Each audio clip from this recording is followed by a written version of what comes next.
Okay, time to work on our cylinders here for the motor here. Stopped yesterday on that one. So I got the piston sitting right here. And see what bore size these things are fitted to, and then clean them up. I don't like the crosshatch pattern. These things are a little bit too vertical for me. See all the lines in there? It's crosshatch. Shouldn't be close to 90 like that. Should be a little bit flatter. So I'm going to work on that a little bit too. Okay, so it looks like somebody already measured these things and fitted them for something. Don't know what. So this is a 621, 621.0, 621 and a quarter, 210. So this one's bigger, so it's smaller. So is there a front and a rear of these things? Nope.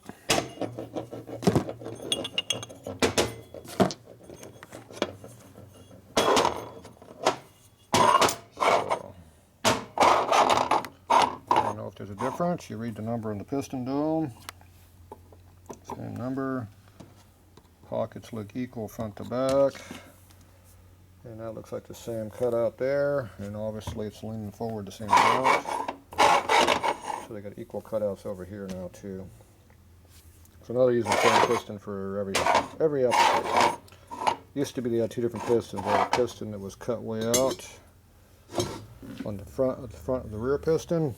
So the front piston, which would have been over here when it comes down, would go right through that one and clear. That way you would have more area here for power stroke. Okay, this is the power stroke. See how long it is? See how short this one is? This one will wear more and make more noise. On deceleration, this one here will have more tendency to rattle. This one here will never wear out. So it's better to cut a big chunk of this one away and not cut so much of this one away. But they change it so they can make one piston for everything. It's not better, it's just cheaper. Then they got one piston to make.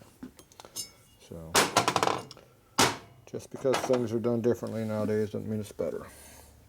Okay, so theoretically there's two different size cylinders here. So let's find out.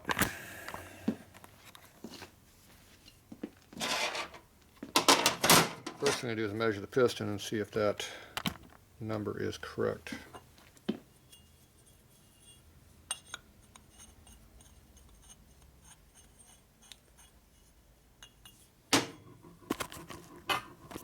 Come on, bend over.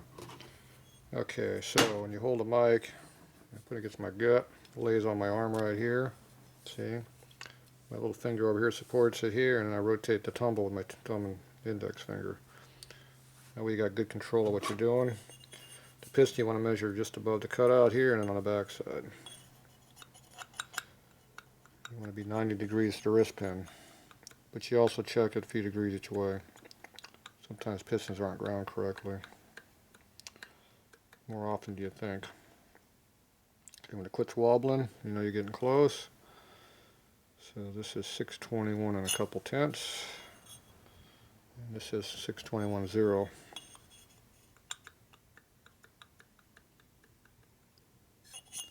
So I got 621 and a quarter, so if you look right there, you can see it. And today it's about 62 degrees in here, so it's cool. And this one measures the same dimension. So they're not different, they're the same. It's this size right here. This one's wrong. Okay. Now, we don't know how hard we're going to run this thing. So S&S gives you dimensions to use. Of course, I don't have those right in front of me. So we go back in here to the junk pile. Right back in here. And you look for something that has S&S dimensions on it. That's why you throw all this crap back here where you can find it. So there's oil pump. There's installation for an S&S carbonator. Here's some propaganda on cylinder head bolt patterns and crap. Let's see. Top bits. And then take long to get interrupted, did it? Here's some piston ring information. Yeah, we're getting closer.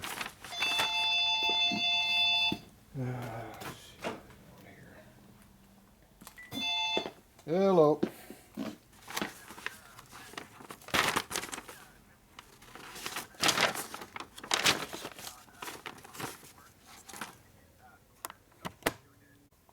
Alright, we're back.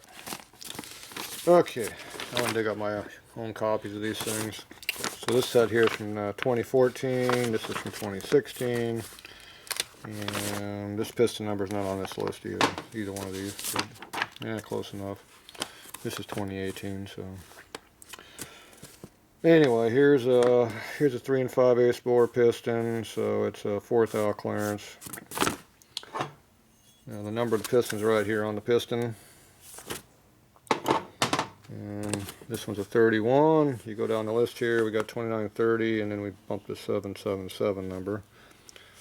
If you go over here and look at the numbers, they're all 3.5 to 4 thou loose. I mean on the close fit, and then they got 4.5 to 5.5 on the loose fit. So you can have anything from 3.5 to 5.5, but you cannot have between 4 and 4.5. That's illegal. You can't have that number. I don't know why not, but whatever. Anyway, so pick the number you want. If you're going to drive it hard, you want to be a little bit looser. If you're going to drive more gently and give a good brake in, use good oil, you can run a little bit tighter. It's all about heat. More heat means more clearance. That's all it comes down to. Okay, now this piston here is this old design. It doesn't have a bunch of internal struts in here or anything to keep it from swelling up, so this thing's going to grow like crazy. So we're definitely going to be at the 3.5 to 4 number. It's just a matter of how hard this customer is going to drive it. I don't think he's going to drive it too hard, but he's going to get on a little bit. So I'm thinking 3 3/4 to 4 is going to be a number we're going to use. That's the preferred number. Now this is already fitted, so who knows what we have. That's what we're going to find out.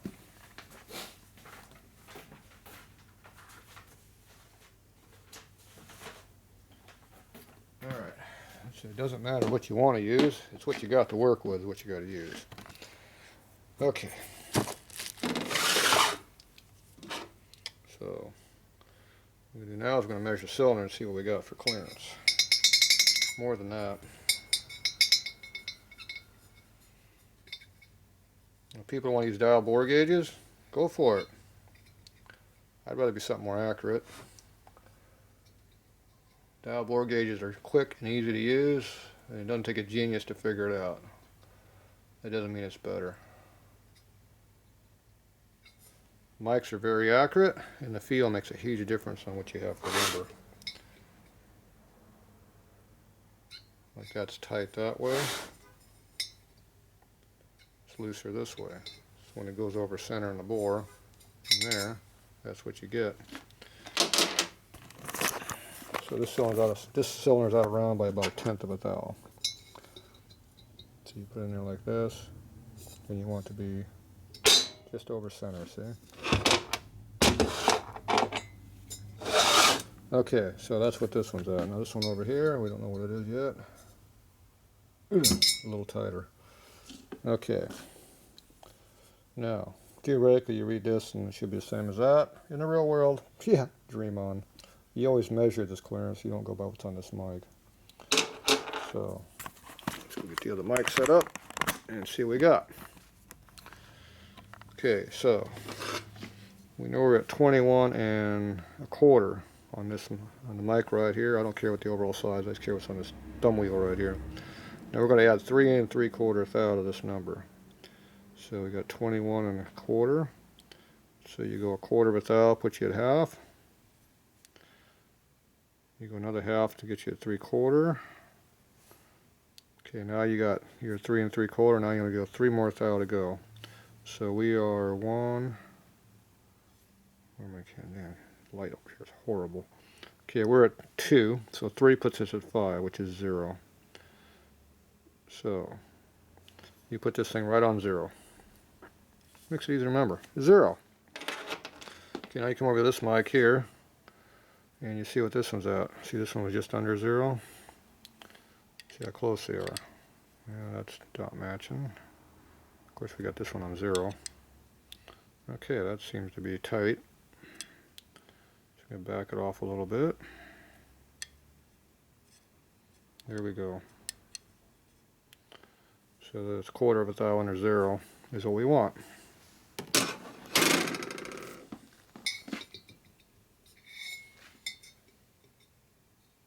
That's exactly what our cylinder's at.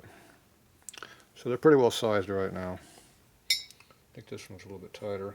Yeah, this one over here is a little bit tighter.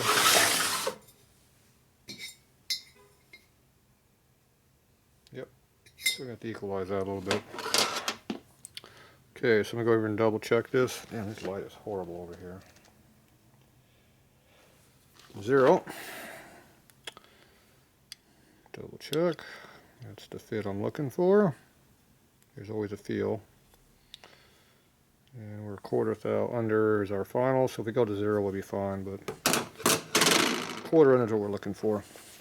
Okay, I'm going to go ahead and re-hone these a little bit. This one's a little bit small, so I need to open it up a little bit.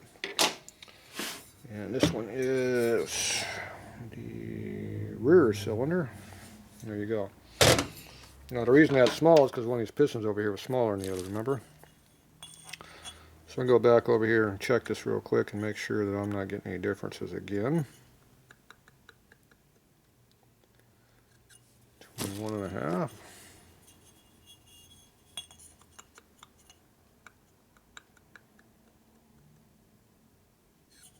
I'm getting the same number, so screw them. I'm going to trust my mic, not what they wrote down. Okay, so we got all our information. I'm going to go over to the home.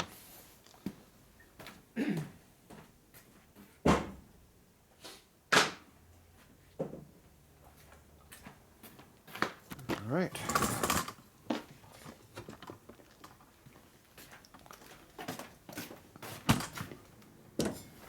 Alright, so I got to set this up over here. As they say on the comment list, this is where the magic's done.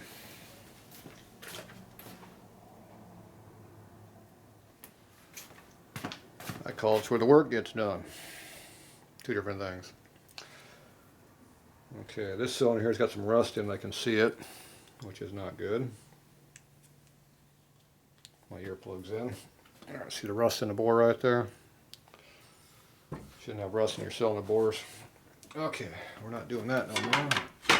That one out of the way.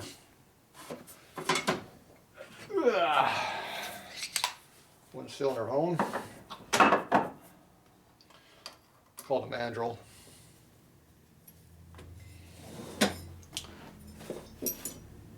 Okay, we're going to use our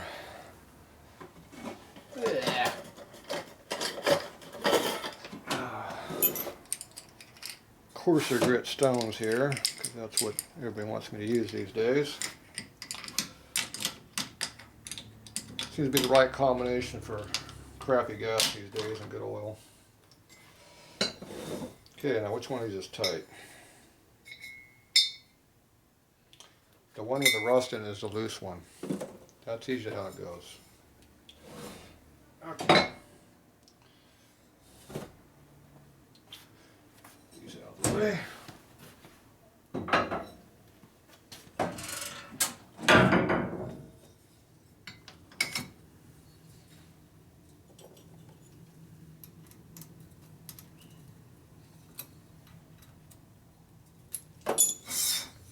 Okay.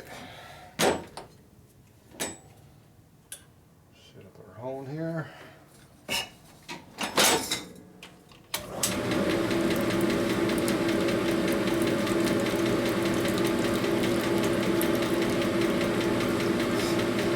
just got to hold the right stroke to get the right crosshatch.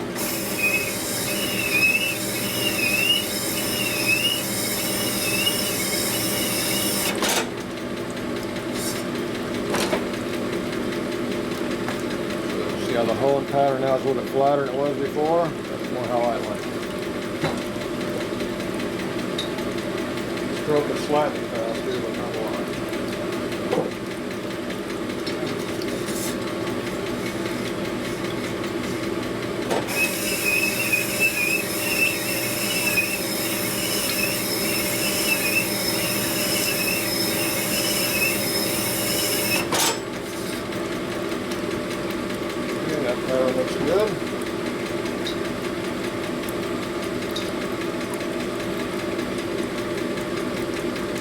set with size we need it at. So we're going to open this up until it goes through more evenly, more easily.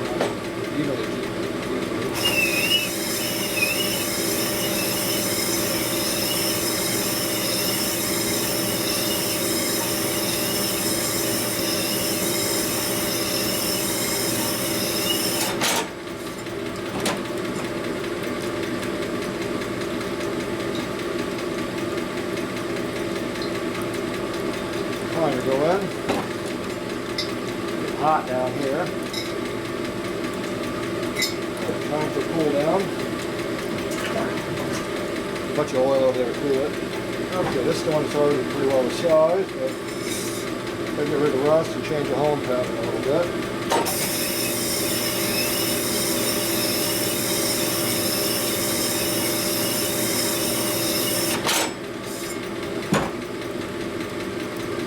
There's a new home pattern. A bit flatter. What a shock, the light goes in there. Easily. It's bigger than this.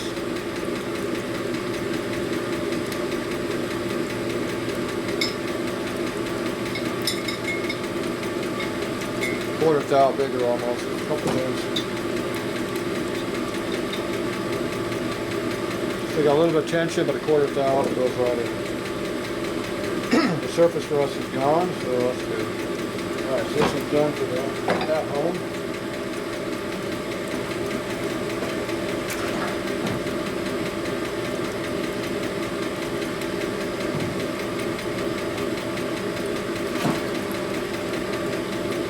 Let me fill my oil supply over here.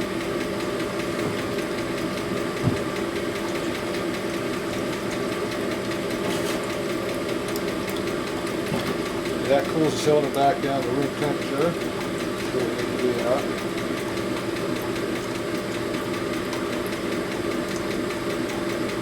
Reset the mic.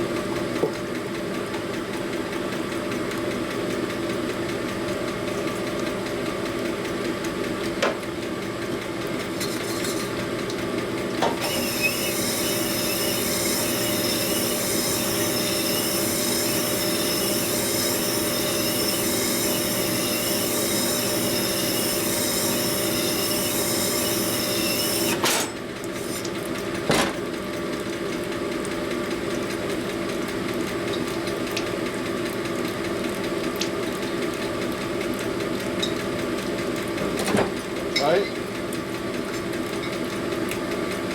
Yep. Pretty even.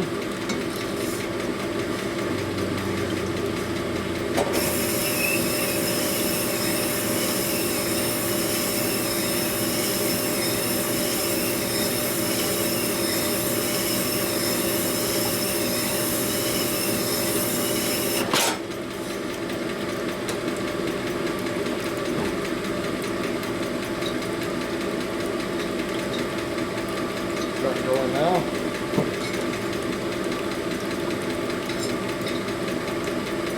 A little tight. So we check the size. So it's getting hot too.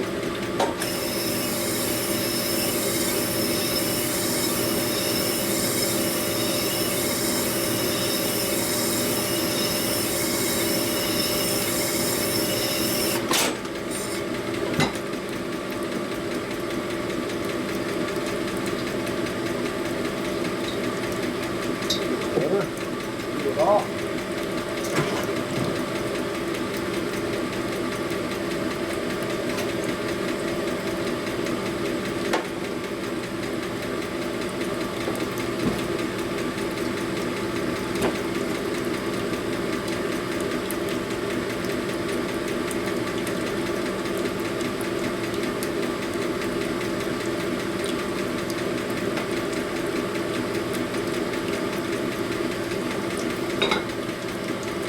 More there a little bit.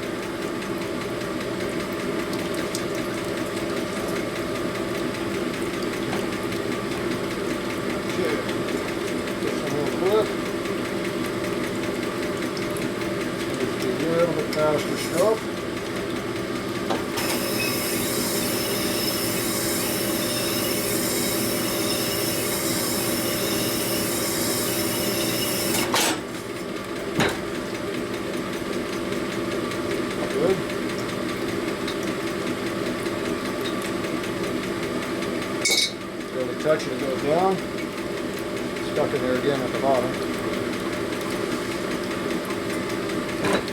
pretty close. So this one here is just a tick tighter than the other one. Now which cylinder is this? This is the rear one. The rear one's a little bit tighter in the front.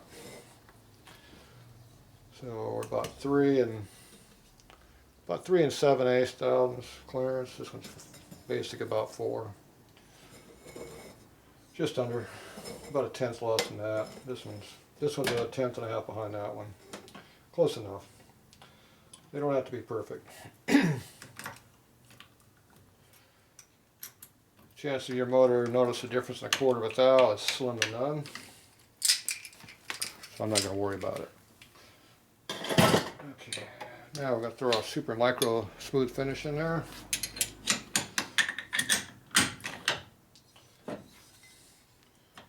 So this is our plateau hone. This takes off the tips of the peaks, per se. So right now we have a finish where you got the coarse finish in the bottom of the cylinder bore right now. So we're going to take the peaks, knock them off flat. We're still going to have the low spots of the valley, but it's going to be, we're taking the peak off, so it'll be flat. So instead of being like that, you're only going to see that. It'll be a lot smoother across the ring face, yet you'll still have the oil capacity in the ring in the groove to carry oil for the piston, keep it lubricated. That's how that all works. This will make it a lot smoother.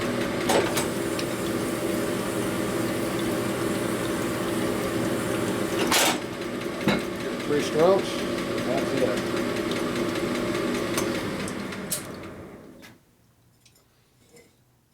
Alright, so this here is the finish on that one. Nice and smooth, huh?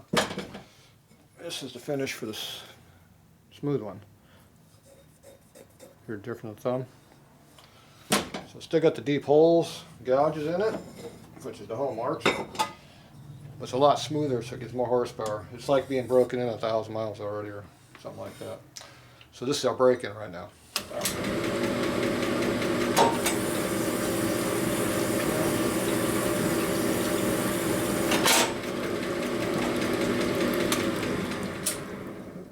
Now this one's done. See? Smoother. So you want to be about equal. This one's a little bit finer than this one. Keep banging down there. A little bit coarser. So I'll hit it again a couple more strokes.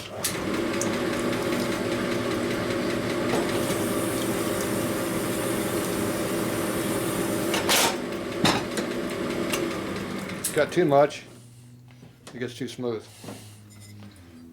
A little smoother. All right, that's it for that. I'm full of oil though. Okay, so now I go clean all this stuff up, and then we can see about assembling this thing.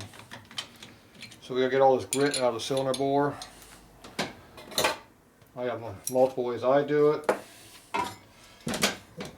There's other ways. Everyone wants to use hot soapy water. I hate water on metal. These things will rust instantly with water and moisture in there. If I took that cylinder right now and blew on it with air, it'll start to rust if it's completely dry.